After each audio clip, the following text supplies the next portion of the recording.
All right, welcome everyone. Welcome back. I am thrilled today to be interviewing my next guest, Lisa Brown. Lisa is a positive psychology life coach who is passionate about helping individuals and couples design a life they love. Lisa's clients discover new mindsets, tools, and approaches to lead happier lives by unearthing and tapping into their strengths, values, and desires. I love that. There's just so much compassion in that. Welcome, Lisa. Thank you. Thanks. I'm really pleased to be here. Lisa, you're a positive psychology coach, and I'm certain a lot of people watching this will be familiar with that term positive psychology, but maybe not quite understand what it is exactly. So can you talk a little bit about what positive psychology is and maybe how you use it in your practice? Yeah, no, I'm happy to. I came across it kind of through the back door, and so much as I was looking to lead a happier life, be happier in my life, have a better relationship, etc. And didn't want traditional therapy to make that happen. I wanted to learn how to be happier and how to sustain resiliency, if you will, within my life and relationships. And so I figured, well, that must be something I can learn like anyone could. And that's how I discovered it. And what positive psychology is the study and science of happiness. And to have a reasonable expectation of what happiness is, the idea that we would be happy every day isn't reasonable. It isn't a reasonable expectation. So I look at happier life as really a more resilient life. And it doesn't mean that you aren't going to have down days. Associated with health, if you will. A healthier person still gets sick, but they get sick less often, they bounce back sooner, and hopefully they don't get as sick. And that's really what a resilient life is as well. It's one where you are feeling fulfilled, where you are feeling happier. And when you do have your down stretches or challenges that life throws at us, you are more resilient when you deal with them. So that's really the premise of positive psychology and how I came to it. And how I use it with my clients is instead of focusing on what's not quite working or what's wrong, we really look to identify what do they want for themselves. And that's a big question. That it doesn't sound like a big question, but to really dig deep into that is a big question. And how do you design a life that you love and that you can thrive in and feel fulfilled in? What does that look like? What are the pieces?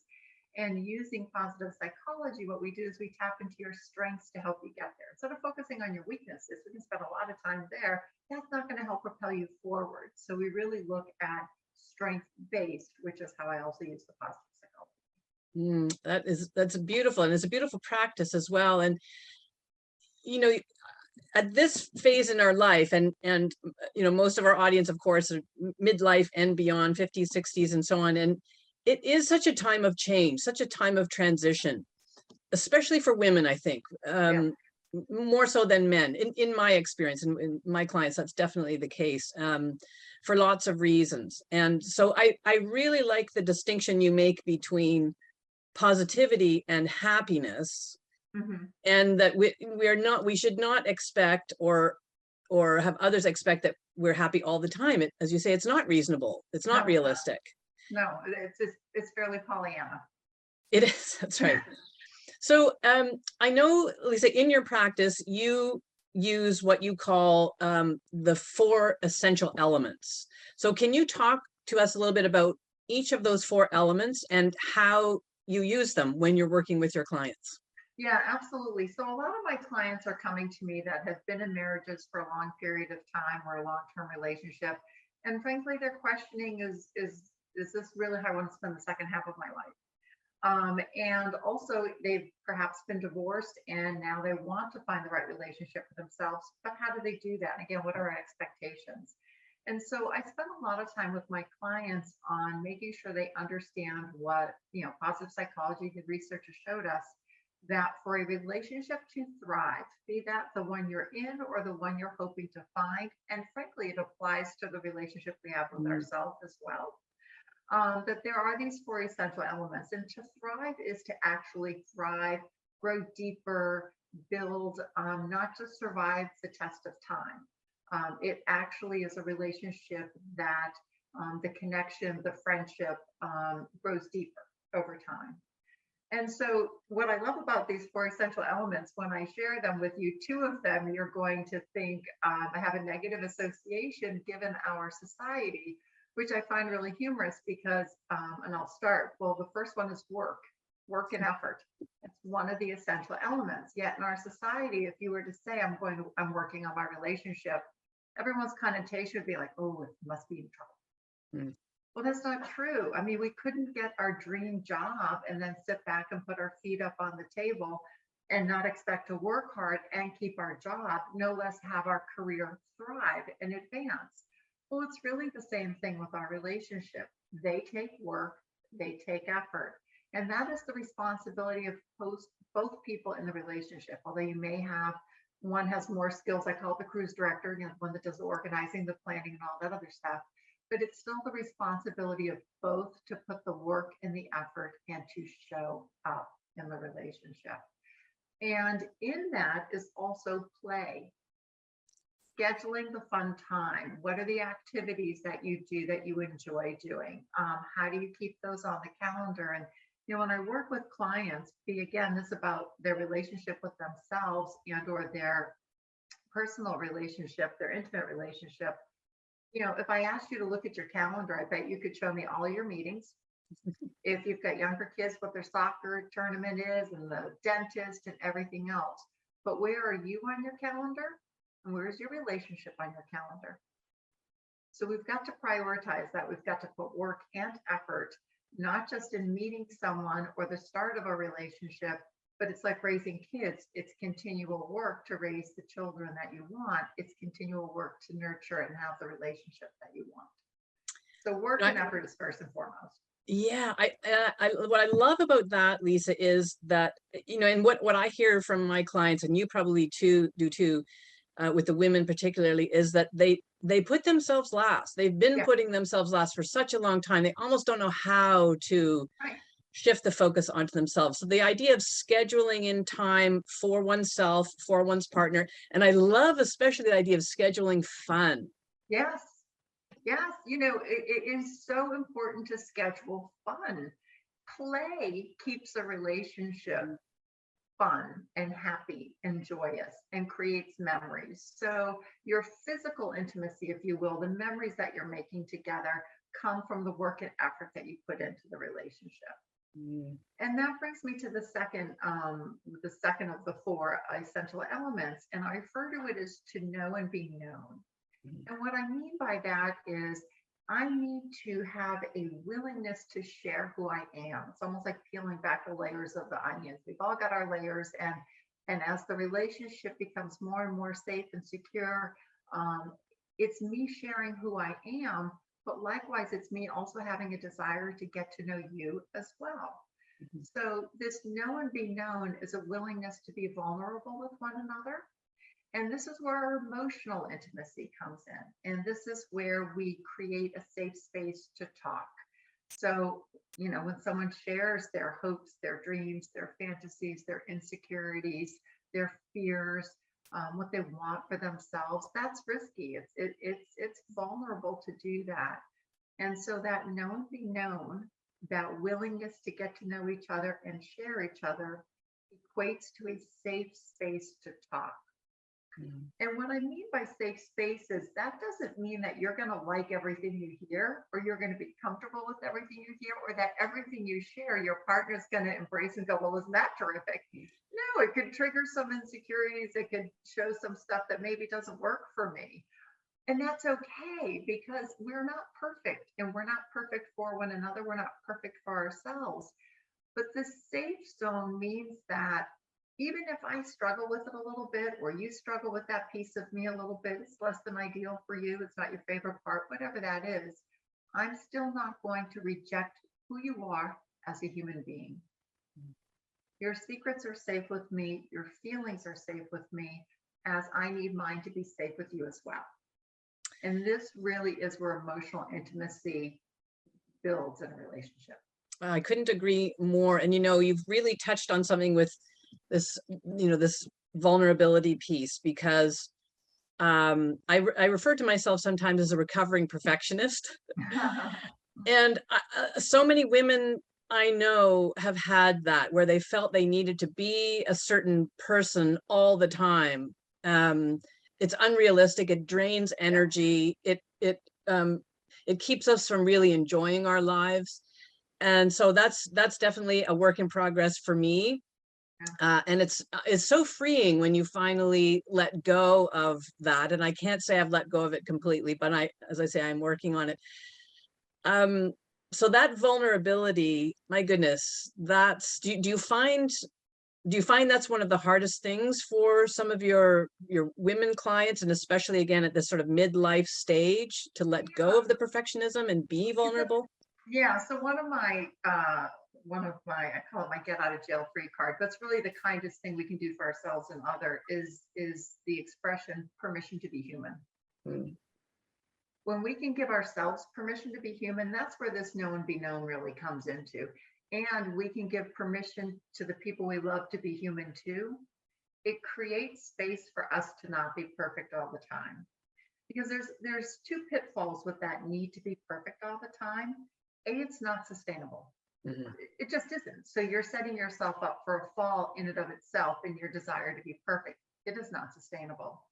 And the other thing too is if I present to you this perfect image of my world is everything, and again, I found positive psychology because my world wasn't perfect and I was struggling with it and I wanted to figure out how to make it better.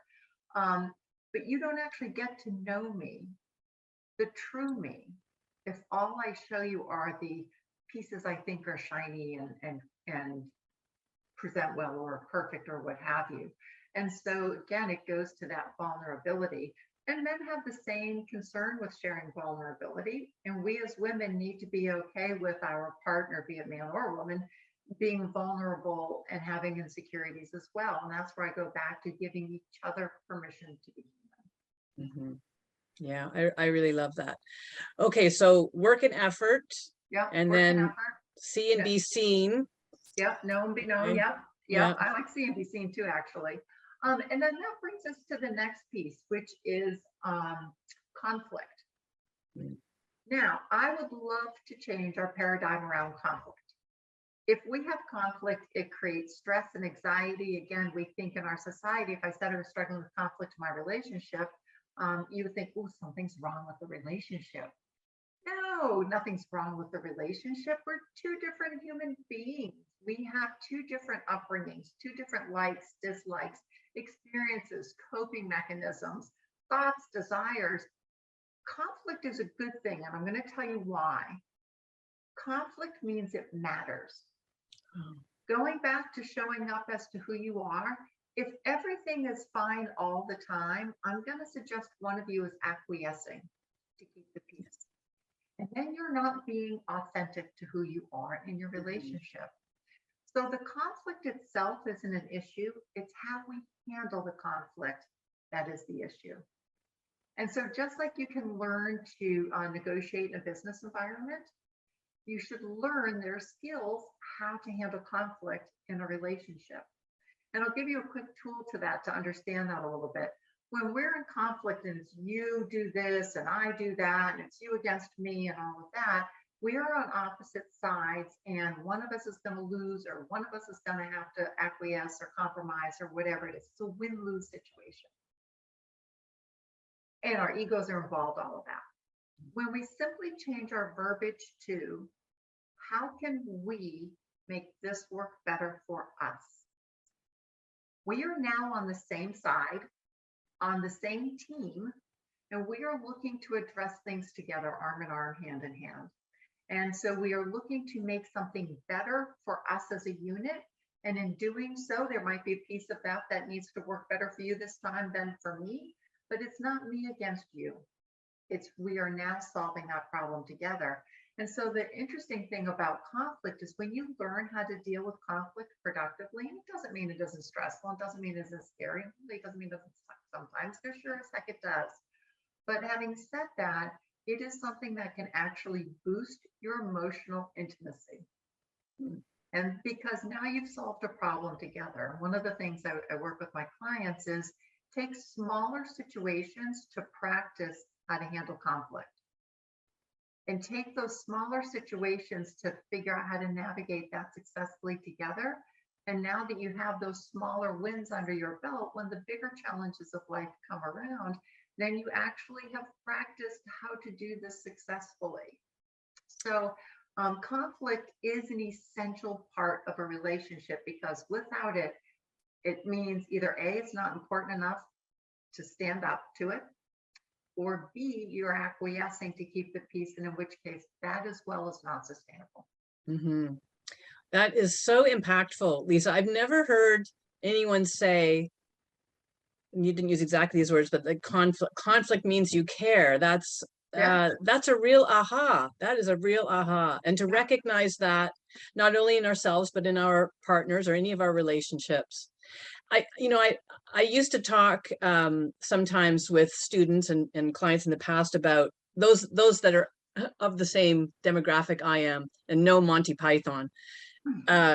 The Monty Python gang, they were a group of guys and they had so much fun and produced such amazing sketch comedy, but there was a lot of conflict between two of them.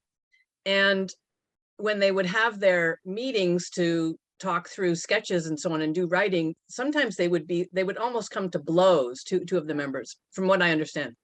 And I say, well, but yet it would produce the most brilliant comedy. Out of that conflict would come brilliant comedy. And so it's kind of the same principle you're talking about, where if we recognize that we each care about our position, that's so significant. And then, as you say, to get on the same page, say, well, how do we work together so that we're on the same side? That is very powerful. Yeah. And again, because if I'm participating in my relationship, it's not just that it's important to me, our relationship succeeding is important, which means that we need to look at things and deal with things, hopefully when they're small, before they get big. But putting something under a rug and ignoring it, or trying to just placate, isn't sustainable. That's not an authentic, strong relationship, and your foundation is actually very weak. So learning to deal with conflict is important and makes for more resilient relationships. So going back to when the bigger challenges in life hit hard as they can, you've built up your resiliency in your relationship by learning how to deal with conflict early on. It's like a particular relationship muscle that you're developing, isn't it? Exactly. You practice, you use it, it gets stronger. Oh, I love that. Yeah. Okay, so that's three of the four. And the fourth one is appreciation and gratitude. And we've all heard that when we live a life of gratitude, we actually live a happier life.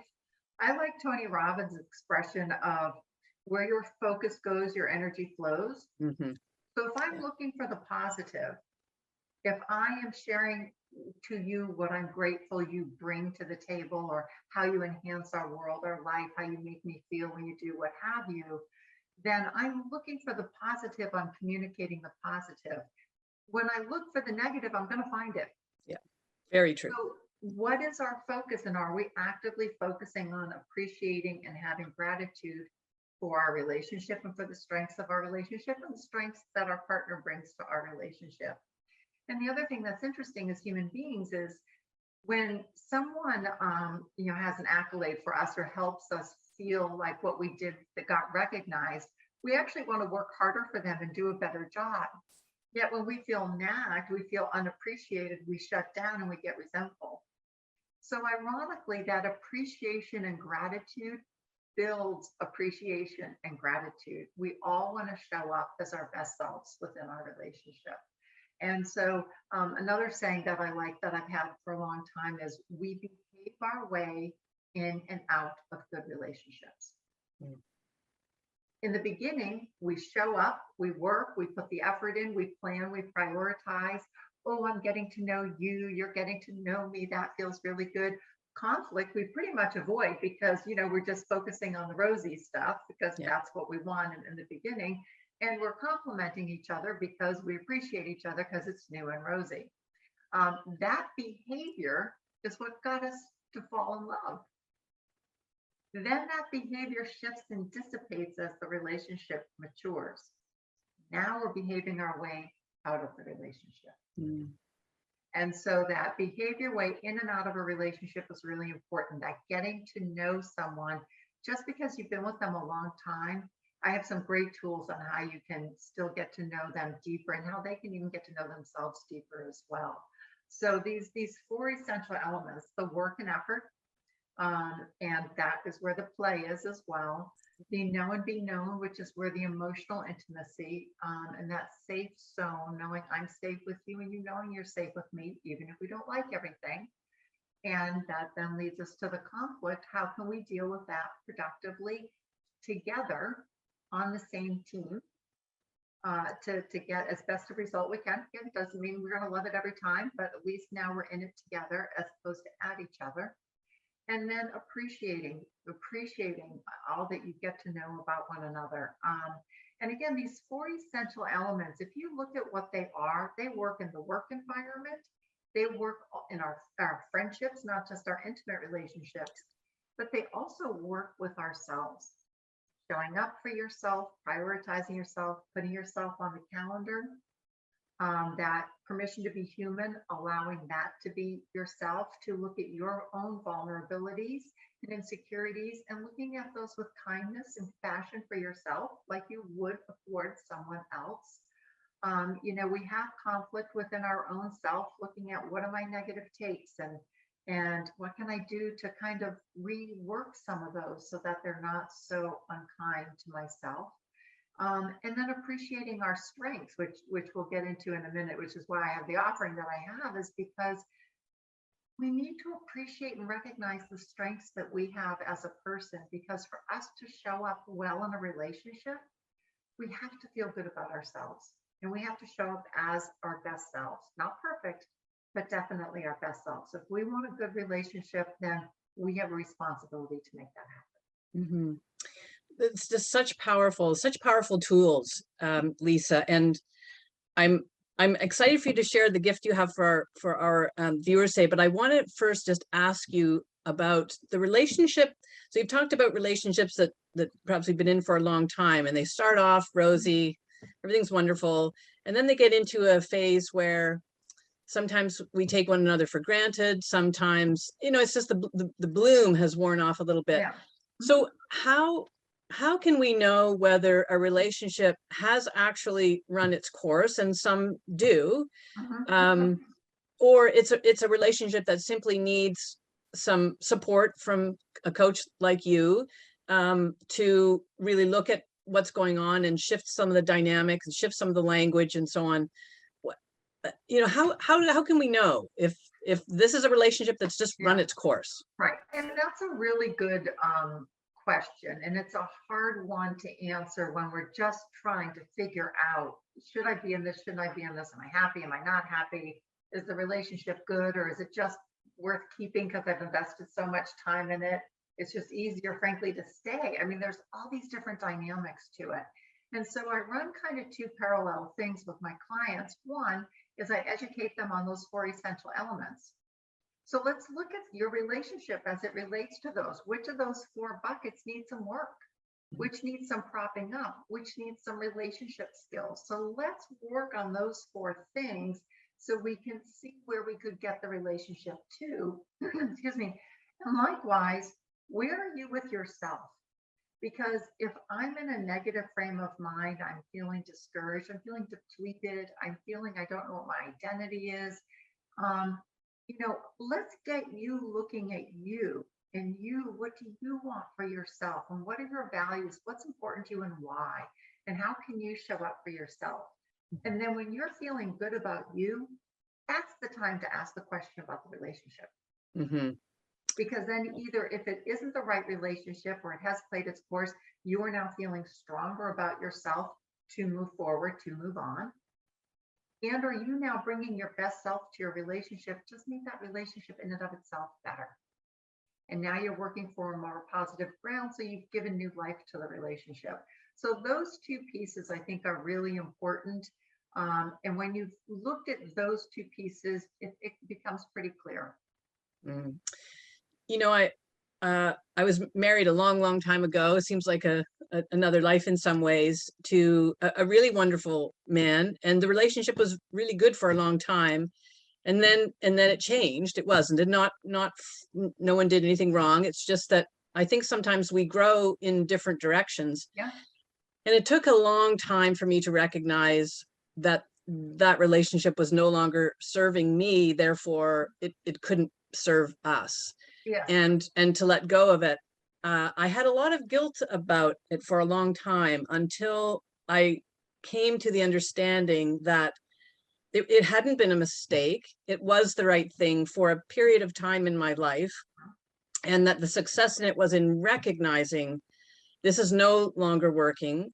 Mhm. There's no blame or shame. It's just that it isn't serving me or us anymore. And by releasing it, we both have an opportunity then to find a relationship that does really serve us and support and uplift and so on. So I suppose, again, how can we know, or what advice, I suppose, can you give to those people who are contemplating that this may have come to an end, it may have run its course? And again, not just our primary relationships, but this could apply to friendships and work Yeah. relationships as well, couldn't it? Friendships at this stage in the game, I find tend to narrow down, and we let go of ones that we've outgrown, not just intimate relationships, but also friendships as well. And I think the underlying factor there is our value system. Is we really start to look at this stage in our life, what's important to us and why, and what are my values? And as I look towards kind of that second half of life, so to speak, what do I want for myself? And so who I am with, either in an intimate partnership and or my circle of friends, are they aligned? Mhm. Are they going to support who I am at my best? Are they going to support what I want for myself? And you tapped on it a little bit when you spoke about your relationship. Relationship can be great in the beginning, and then you can outgrow each other. Mhm. And so the two things I look at is, what are your values? Are you value aligned? And in those values are your hopes and your dreams and who you are authentically. And then are you willing to put effort in? Is the other person willing to put effort in? Mhm. Because if you've got a good person in your life and they are willing to show up and put effort in, and they're willing to support the growth that you want for yourself, then that's a quality person to be in a relationship with. And so in which case, what would it look like to start supporting each other and showing up for one another? And again, how does that then make the relationship feel? It's a big decision to leave a relationship. It should be a big decision to leave a relationship. But one of the things also that you brought up too is you feel guilty about it. Some women will feel shame about it, especially if it's their second marriage. Oh, I couldn't be divorced twice, but oh my gosh, that's what I'm looking at. And I get that a lot with clients. I've been divorced twice. I own it. Yep, I'm divorced twice because I want a good relationship and I require that. And yeah, and that's the thing, isn't it? When we can accept that and release the relationships that aren't serving us, it creates an opening then for the right relationship to come in, doesn't it? And that's, I mean, I've been blessed that way. I have an awesome man in my life now, and I couldn't be happier. But it took a long time. It took a lot of introspection. It took a lot of, as you say, really looking at my own core values. Yep. What's important to me now at this stage in my life, because it's different from when I was in my 20s and 30s, very different. It's very different, this stage of our life. And this is a fabulous stage of life. I've never been happier in my life. So I'm all for this stage. I'm embracing it in its totality, for sure. Well, the theme for this masterclass is wild and wise, women over 50. And you've touched on both beautifully. The idea that, the wisdom, we do have so much wisdom, and there is an inner knowing. We've maybe disconnected from it over the years for different reasons, but we do have a knowing inside us that if we can access it, it just can make such a difference. But then the wild as well, and that's having more fun and being playful and letting our hair down and allowing ourselves to be seen and heard. Yeah. So yeah, I love that. Yeah. Lisa, I'm going to be going back and watching this interview again, because I kept thinking I'd like to be taking notes here. I'd like to be taking notes. I've learned so much from you. So thank you for that. And I'd love to invite you now to just share with our audience your gift for everyone. Yeah, so getting back to what are our strengths and who are we and how do we show up best for ourselves? And we show up best for ourselves is how we're enabled to then show up best for our relationships as well. So I have an online strength profile assessment, and we all have 24 inherent character strengths. So it may be humor, it may be hope, it may be leadership, but we all have these 24 inherent strengths. And so if I asked you what your strengths are, you would probably come up with 3 or 4. You wouldn't realize there's more than 20 within you. I'm astonished. Yeah. Yeah, no, and it's so wonderful. So it brings awareness to us that, gosh, I am that. And when you take this assessment, the first 3 to 7 that show up, those are your core character strengths. Those are the kind of ones you go to day in and day out. But when we realize we have more to us than that, we can tap into things. Creativity. I had a client this week, and very creative. Why aren't you tapping into your creativity in your relationship? Why aren't you tapping into your creativity in your job? Like, you're such a creative person. How could you bring that into the situation to your benefit? So I love the strength assessment because what it does is it opens your eyes to all of the strengths within you. It makes you aware of ones that you're not tapping into, that if you look at what your goals are right now or what you want for yourself, that we might tap into that one. That's what can help you get there. So I just like people to be able to see the strength that they have within themselves. So whether that is designing this next stage or next chapter of their life, deciding what they want for themselves, career, personally, professionally, relationship wise, let's go at it with our strengths in hand. I was just going to ask you, we've talked mostly about relationships, and then this gift involves our strength. So what's the connection there? What's the So the connection is, again, when I'm at my best, that's who I bring into my relationship. If I'm looking at how can I improve my relationship, I also need to look at who do I need to be a good partner in a relationship. And so I really like starting first and foremost with ourselves, and going back to who am I at my best? What can I do to support myself? Uncover who I am at my best and be proud of it, and share who I am happily versus, oh, I don't want to be arrogant. I don't, well, who am I to, go do that? No. Who are you at your best? Let's figure that out, because that's when you're going to be more successful in your relationships. It all starts with us. It really does. Well, I'm excited for everyone to dive in and get that that amazing tool from you. Thank you. Thank you for your generosity. And thank you so much for taking the time to do this interview. I've loved it, and I'm not kidding. I'm going back to watch this with my notebook. Take notes. I've learned so much from you. So Lisa, it's been such a pleasure. Thank you. Thank you, Kip. I really appreciate being able to participate in this. I feel very passionately about this, and gosh, let's go create the life we want for ourselves. Yeah, and I'm just so grateful that there are people in the world like you who are helping, supporting women to live our best lives. So yeah, thank you. Thank you. All right, take care. Yeah, bye-bye.